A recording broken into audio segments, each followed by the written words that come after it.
Gokulam jewellers 20,000కు మించి కొనుగోలుకి gold coin, diamonds కి 5,000 ఆఫర్, ఎలక్ట్రిక్ బైక్ గెలుపొందే గొప్ప అవకాశం. Live life like a king. ఈ సూక్తికి ఆయన ఒక నిలువెత్తు నిదర్శనంగా నాకు అనిపిస్తూ ఉంటుంది. 50 ఏళ్ల సినీ జర్నీని పూర్తి చేసుకున్నటువంటి రాఘవేంద్రరావు గారికి హృదయపూర్వక కృతజ్ఞతలు తెలియజేసుకుంటూ శుభాకాంక్షలు అందజేస్తూ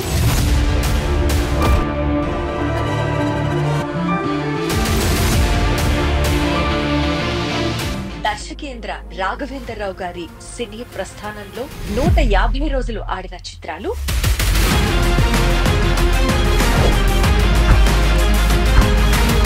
ఇక 250 రోజులు ఆడిన చిత్రాలు,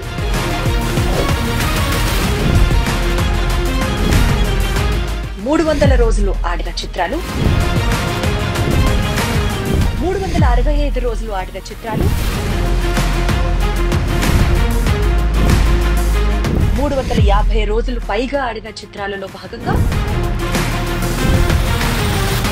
ఇక 420 రోజులు ఆడి ఆల్ టైమ్ రికార్డ్ సృష్టించినటువంటి చిత్రం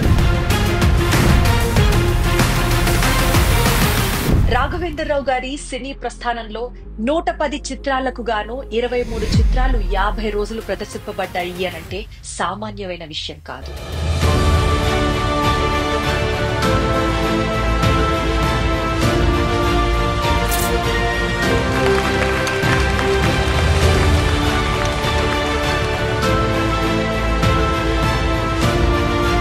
యాభై ఏళ్లలో 110 సినిమాలు చేయడం, ఈ మ్యాజిక్ ని ఎలా సాధ్యం అయ్యేలా చేశారు మీరు? పూజ్యులు విశ్వకేత నట సార్వభౌమ ఎన్టీ రామారావుతో ఆయన మీద కొట్టిన క్లాప్, ఆ తర్వాత ప్రేక్షకులు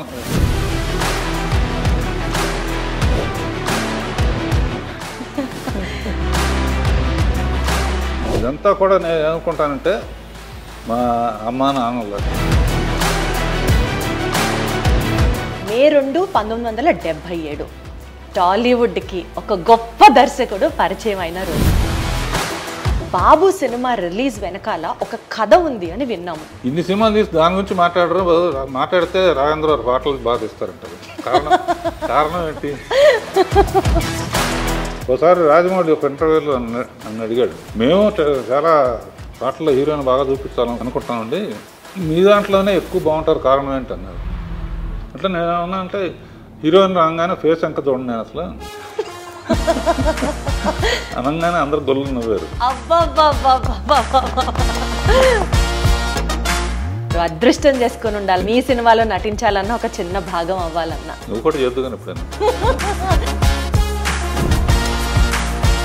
అసలు మీ ఫిట్నెస్ సీక్రెట్ చెప్పండి, మీరు ఏం తింటారు చెప్పండి. ఎక్కువ ఫూల్స్ చుట్టూ ఉంటారు, కొండని ఇలా తీయడని ఆడని.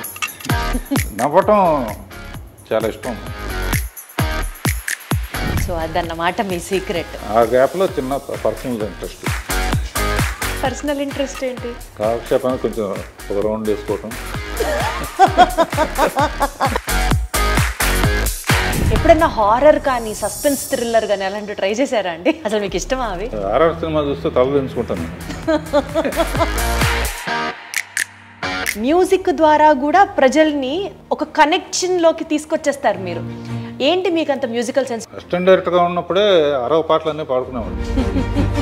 నేను మా అన్నయ్య కలిసి డ్యూట్ పడేవాళ్ళం. అబ్బో, గుర్తుందా? ఏదన్నా 1-2 లైన్లు ఇప్పుడు పాడగలరా? పులి వస్తేరా ఏం చేస్తావురా అన్నయ్య అంటే.